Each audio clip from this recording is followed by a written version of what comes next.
You being your authentic self, I felt your story shouldn't just be kept, for me to just inspire my daughter, but I believe your story has a lot that can inspire, our students, our staff members, our administrators, at the campus level, the district level.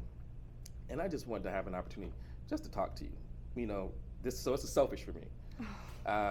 And so I felt like, how about just spotlight Courtney for what's behind the apple? Everyone knows, you're the elementary school teacher of the year.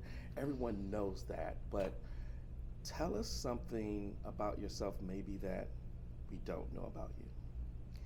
Okay, well, you already have me like choked up. Thank you for sharing that with me and for those discussions with your kids. That is extremely, extremely an honor for me that I can just have any impact. So thank you for sharing that. Thank you for sharing these stories. So something that people don't know about me, this is a hard one because I talk a lot, and so I pretty much tell everyone everything. Tell it all. So some things about me. This is an interesting one. Is I only a little over, actually maybe it was less than a year ago, about a year ago, I got diagnosed with ADHD. And we're talking about mental health this week, and ADHD isn't technically a part of mental health, but what I have kind of discovered is I think that having it, and especially having 30 years of undiagnosed ADHD, actually has been a humongous part of my mental health. And so that's kind of an interesting thing. That's been a really fascinating journey this year of learning that information and like going through the stages of accepting it and learning about myself and growing and kind of unmasking the stuff I had been hiding for so long. So that's been really a big life change, that diagnosis this year. Some other things, I am extremely passionate about special education as well. That's my right there with librarianship. That's my passion, which I talk about a lot, but that's just a big part of who I am. And I also love film. I actually have a film studies minor. My parents were very sweet to support that, even though I was going into education. It's just a passion of mine and interest. So I love finding ways to connect it to what I'm doing and the library and everything. So that's something I love.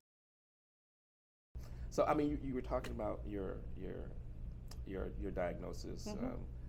So when when was that moment when you realized that? What made you try to take things into your own hand and say, well, okay, let me figure out what's going on?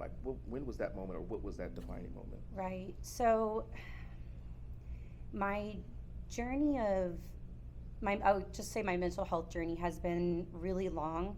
When I reflect on my life, now that I know what I know about my mental health, I can see that it was probably always there. I don't know when it started, but when I look back, there's just different things that I can identify as that was definitely a sign of anxiety. I remember since 6th grade, this is still something I struggle with as a source of kind of shame, but one of my anxious kind of tics that I do is I will pick on my head, and I'm still working through that.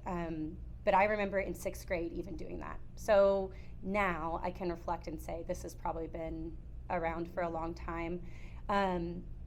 But I didn't really start on what I would call my mental health journey of figuring things out until college. I think that because when you're growing up and you're at home, it's very stable for the most part, and I think that it takes something like a big life change maybe to really identify it, because I think my whole life until college it was just kind of the status quo of whatever I was doing, and now I can look back and maybe the masking of ADHD, that was just kind of my life, and I didn't really notice that it was different.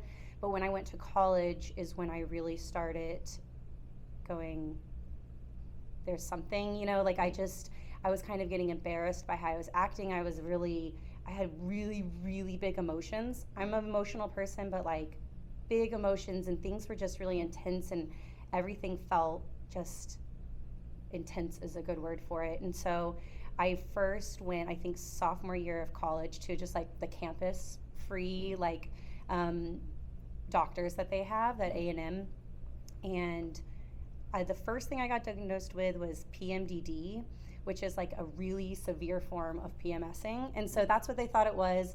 And since then, it's just been a slow kind of journey. When I got married, I was struggling a lot as well because I also started, that's when I started teaching. I started with all the same year. And it just got really, really severe. And I think I also became just more aware and more self-reflective. My anxiety is about a lot of things, but it's really, really bad about social. Like social anxiety is really bad.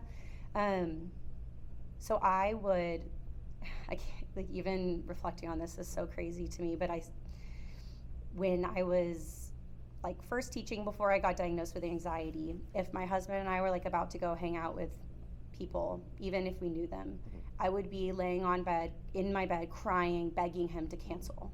Like, it was so severe. I'd be begging to cancel to go out. I didn't want to do it. And so, that reflecting, and then becoming a teacher, things just, we all know it's hard to be a teacher, so things get more intense. Another really pivotal moment, and stop me if you want me to, but I personally, my anxiety also, I have panic attacks, like really severe panic attacks. And I had my first one freshman year of college. So I guess I'm kind of going back a little bit here. But even when I had the panic attack, I didn't even seek help then. I didn't really understand. Like, I thought it was just like maybe a situational thing. I was in a movie theater, ended up they called the ambulance. No one knew what I was happening. My whole body locked up, and I was on the floor, and I got taken, and they said it was a panic attack, and I still didn't even go seek out help. So it's been like such a long journey of all these, not little things, but all these things that have just added up, and the journey keeps going. COVID was another pivotal point in my mental health journey. That's when I got very depressed during quarantine, and that's when I finally started going to therapy. That's changed my whole life. Therapy has changed my entire life. I've been doing it for maybe a year and a half or 2 years now, and that was just, I can't even begin to explain how much that has improved my life and helped me. So there's just all of these kind of things that it's been a long journey of getting diagnosed and growing, and I don't think it's ever going to end. So it's just going to keep going and getting better.